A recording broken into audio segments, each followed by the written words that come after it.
October 1688. Philipsburg Fortress, Rhine River. An imperial gunner crouches behind a parapet, manning one of dozens of cannons defending the fortress walls. Suddenly he hears a sound he's never experienced before. A flat, sharp crack, instead of the usual high-arcing whistle of incoming cannon fire. Before he can process it, a 12-pound iron ball skips over the trench lip at chest height, traveling parallel to the ground, like a stone skipping across a pond.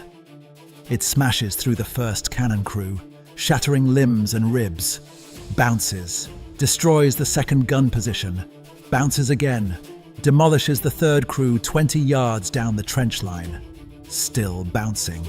A single cannonball just cleared an entire defensive position without ever arcing above head height.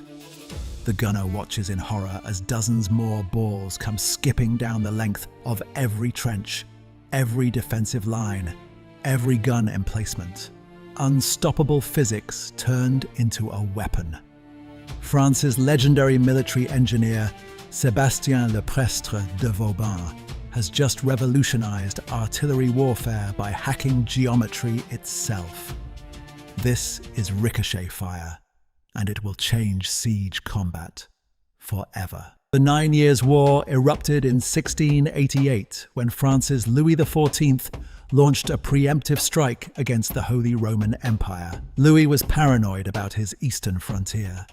The Habsburgs had just won crucial victories against the Ottoman Turks, freeing Emperor Leopold I to intervene in German affairs. French diplomatic leverage was collapsing. Traditional allies like Bavaria, Brandenburg, and Saxony had joined the Habsburg camp. Louis couldn't push through his candidate as Elector of Cologne, threatening French control of strategically vital territory. In September 1688, Louis demanded permanent recognition of his reunions, territories France had seized over the previous decade. When the empire refused, French armies crossed the Rhine, occupying the Palatinate and key Rhineland fortresses. Philipsburg was the prize. This fortress on the Rhine's east bank had been French since 1644. Vauban himself had fortified it years earlier, making it one of Europe's strongest defensive positions. It was France's critical bridgehead, allowing invasions into imperial territory, but the empire had recaptured it in 1676 and held it with a 3,000-strong garrison. Reclaiming Philipsburg would close France's defensive line, creating what contemporaries called an Iron Curtain, protecting French territory. Louis assigned the siege to his son, the Dauphin Louis, supported by Marshal Jacques-Henri de Duras and Lieutenant General Sébastien Leprestre de Vauban, the 55-year-old military engineering genius who'd revolutionized siege warfare. The French siege force arrived late September 1688, 30 to 40,000 troops, with 52 heavy guns and 24 mortars.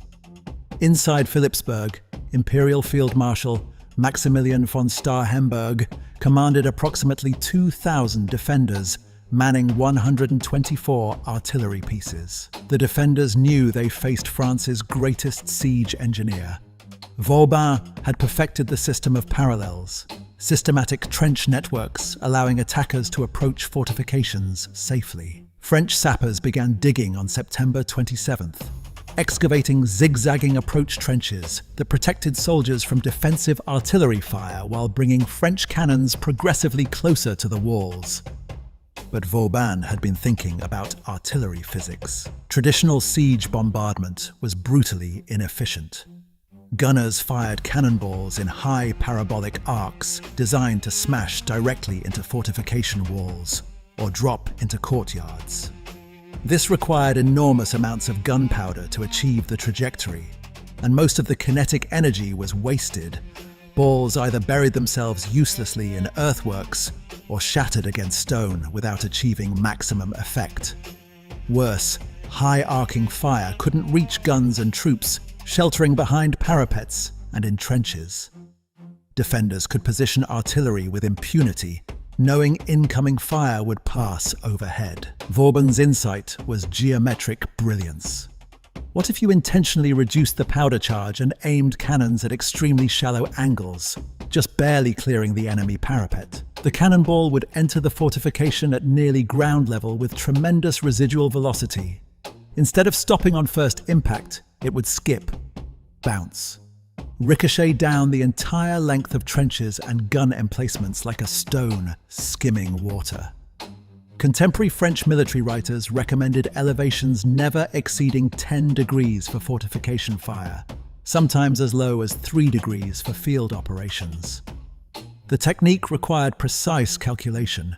Too much powder, and the ball would arc over targets.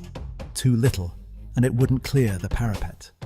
But executed correctly, a single ball could dismount multiple enemy cannons and devastate entire defensive lines. At Philipsburg, Vauban unleashed ricochet fire systematically. French gunners lowered powder charges, aimed their cannons flat, and sent iron balls skipping through Imperial defensive positions. The psychological impact was devastating. Defenders watching from trenches saw cannonballs skip toward them at chest or head height with nowhere to hide. The balls bounced unpredictably, clearing traverses designed to block enfilade fire, reaching positions immune to traditional bombardment. Gun crews were shattered. Artillery was dismounted. Supply depots behind fortifications, never designed to withstand direct fire, were demolished by ricocheting balls that bounced deep into fortress interiors. The siege lasted 33 days. Imperial defenders fought courageously but faced impossible odds. Outnumbered 15-1, bombarded by revolutionary artillery techniques they couldn't counter. On October 30th, von Starhemberg surrendered. French losses: 587 killed, 1,013 wounded. Imperial losses: 600 casualties plus 124 captured artillery pieces. The fortress that had taken the Empire a 3-month siege to capture in 1676 fell to Vauban in a month. Ricochet fire's impact extended far beyond Philipsburg. Vauban perfected the technique at the Siege of Ath in 1697. Throughout the 18th century, field artillery relied principally on ricocheting roundshot to sweep multiple lines of enemy troops. The technique remained standard until explosive shells, which burst on first ground contact, made solid shot obsolete. But Vauban's geometric insight proved that sometimes innovation isn't about more powerful weapons. It's about using physics differently, turning wasted energy into devastating efficiency, making every shot count, not once, but 5, 6, 7 times as it skipped down enemy lines like